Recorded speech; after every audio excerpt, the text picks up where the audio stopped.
Hey guys, welcome back to ArtosisCasts. We are now in game number 3, the rubber match here between Soma and Speed. We're on the map Deja Vu, tied up 1-1 right now. Both games bio openers from Speed, which we haven't seen from him as much recently. We've seen like a lot of weird Wraith play, Vulture openings, things like that. I'm glad to see him kind of honing in on his regular bio play. So he lost the game that went to Hive, and he won the game where he busted through Sunkens right before Lurkers, which tends to be how Terrans are picking up victories right now. So I'm definitely looking forward to seeing, like, can we maybe get into a Hive game and have Speed show us how to actually break Zerg? I would love to see that. He is opening with a wall, so it's very, very likely a bio opener. Of course, we don't know what type. Over on Soma's side, can't quite tell yet, but I would assume it's just going to be a hatchery first play. Be pretty surprised with any sort of pool first, although you should mix them in occasionally, especially in tournaments. I don't think it's super useful to do it often on the ladder. You know, I think it's like the value of, especially if you're actually trying to maximize practice time, the value of, for instance, making barracks in the center of the map, like BBS builds, is like almost zero. It takes almost nothing to pull off a build like that. And that's really what you want to hit when you go pool first. It's really the only build that you really want to hit. So the value of doing the pool first is not super high, because if you do pool first and hit those barracks, you literally instantly win. Like, the Terran will generally just leave the game when they see that you didn't go hatchery first. But you basically never lose that. Okay, so that's why I'm like, okay, it would be kind of surprising to see the pool first here at the top level. Whereas if you're playing in a tournament, that changes things completely. Where, because every game victory is so valuable, it's important to mix things like that in, if that makes sense.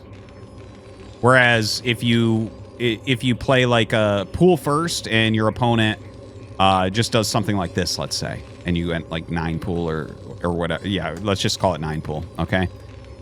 You're just going to be playing from behind, and you're probably going to do like a very sharp, like, all-in play.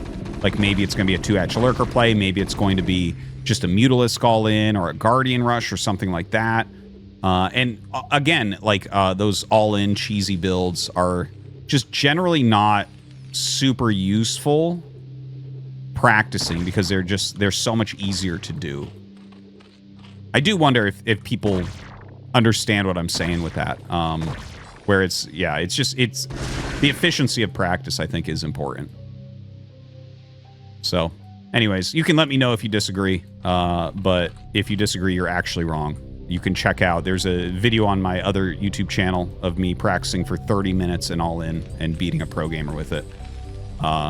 So it's like, literally, no, this is true. All-ins are so easy to practice. So anyways, looking at this game, everything looks pretty standard, pretty normal. This is a 1-Rax Academy Rush. So 1-Rax Academy Rush is kind of an interesting build to do behind a wall. And I'm not sure why he wants to do it behind the wall. Like, if you do a wall-in, generally, you'll go, like, fast engineering bay because you're super safe, or possibly 2 racks, because then you can do the Marine Medic push out. But the 1-Rax Academy, not that it's bad, this will get you stim quicker, this will get you range quicker, so those are both very good. It will also, if you're not sure what your opponent is doing, get you scans quicker as well. So he actually adds +2 racks immediately. Okay, so this is why. This shows us exactly why. So basically, if you don't wall, you'd probably have closer to 7 Marines right now, because you kind of have to make them more regularly than you do behind the wall. And so you can't get this 3rd racks this quickly. Generally, it'll be eBay, and then the 3rd racks will come in right before you build the turrets. So he's kind of like, okay, we'll get the 3 racks up pretty quickly here. Okay, cool to see. Cool to see. Looking back at Soma's base, Spire on the way. Yeah, he's got that secondary gas mining and everything. Just a small row of Zerglings waiting. Very, very, very fast range. Which, of course, that is an absolute key to this. Without the range upgrade, very hard to deal with the mutalisks.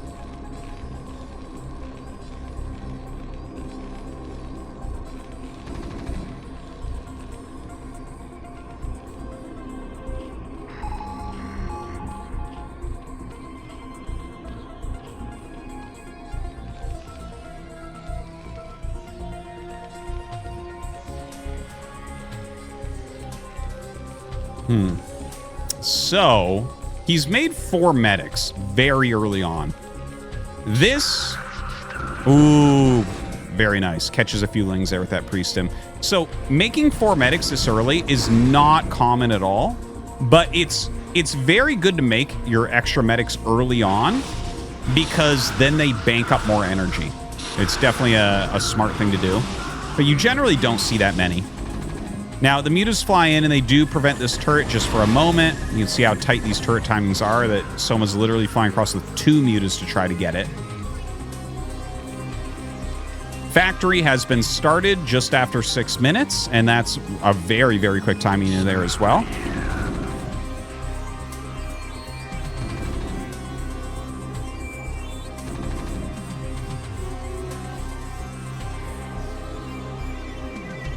This is interesting. That is super, super sneaky. So Soma has expanded over to this side, and that's like... If Speed figures that out, that's going to be a lot easier to kill than if it was up here. Because it's just so much closer, and it's really far for Soma to defend. So that's kind of like a tricky type of play where he's hoping that Speed maybe spends time or scans checking top left. Now the mutas fly into this natural. Going to kill off a turret there. Getting some SCVs as well. This is definitely going to be a bit annoying. Double starport is on the way. Hasn't started that gas, so we might see an armory. Don't see it yet. He has to start it pretty soon if he's going to go Valkyries. Otherwise, he's going to need to start his second gas immediately. He has to go Valkyrie. He doesn't have the gas to go Science Vessel right now. All right, these mutas pretty darn hurt. Oh, and there is the armory there. Yeah, I guess he started in time. He's on that 3 barracks play, trying to defend his natural. I don't know how many mutas are actually going to be made. I think Soma has read this game pretty well. Like, he's forced like a huge commitment to anti-air, and he's kept Speed very far back. Look at the amount of turrets you make. This is actually something I love about Speed. Most of his Terran versus Protosses as well, he just makes more turrets than everyone else. Terran is like very, very fragile in the early game, where if you actually take economic damage, it gets really hard because Terran is such a timing-oriented race. You really have to hit your critical masses to do anything. So as soon as your economy starts to die off a little bit and you have to replace it, you get, like, you just become super, super dead. By the way, this is... He can't get SCVs out of here. This is going to be a pain in the butt. It's bad placement.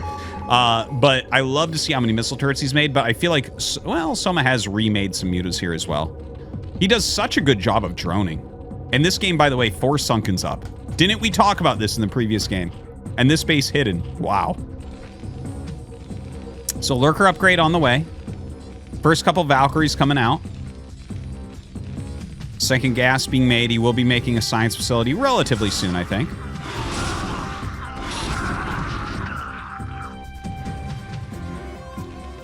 So those Valkyries coming out. As soon as those are out here, he can start to push. And that's actually lining up with his +1 really, really well. His +1 just finished, and the Valkyries are about to finish. So that's like, actually, that's pretty damn perfect. Really, really smart.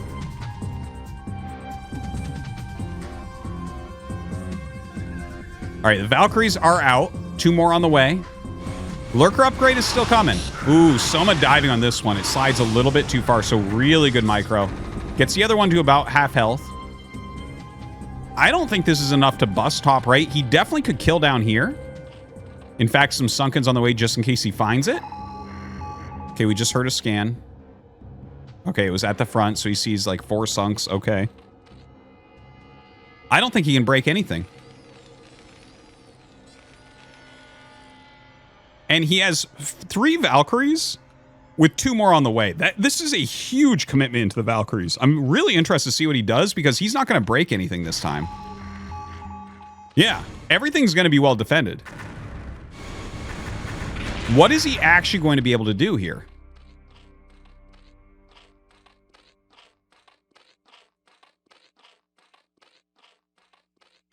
The Muta's flying on an intercept course. Ooh, really, really good. Ah, he actually takes a lot of damage there, though, because there were Stim Marines, like, kind of waiting, and the second Valkyrie came out, so that was actually really, really nice. He has a lot of Scourge, though, to try to pick some of these off. But yeah, how is he going to get value out of these Valks? Because if you burrow 3 Lurkers behind 4 Sunkens, okay? Oh, he brings them up to the main.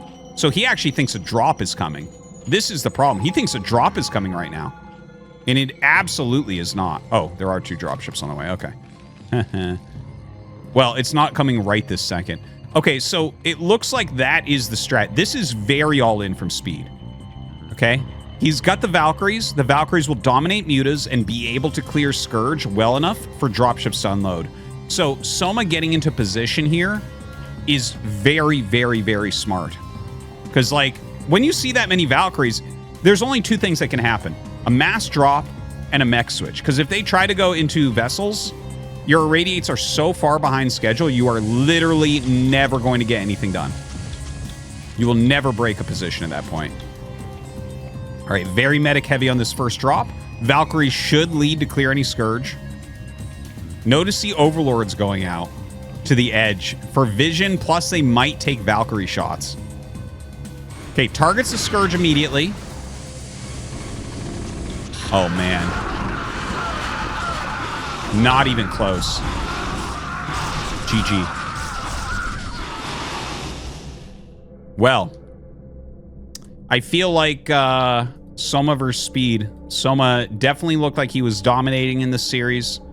Yeah, game 2 was picked up by Speed, but we saw, right? We saw Speed try to play a long game with SK Terran and then went into a couple of Valkyrie, like basically all-ins. And I think you can see why those Valkyrie builds are a little bit all-in at this point and why Valkyries aren't used as much. And generally, the games look something like this. But that was a bit brutal. That didn't look like it was going to work at any point. Damn. Okay. Well, back to the drawing board. Thank you for watching, guys. Hope you enjoyed. See you next time.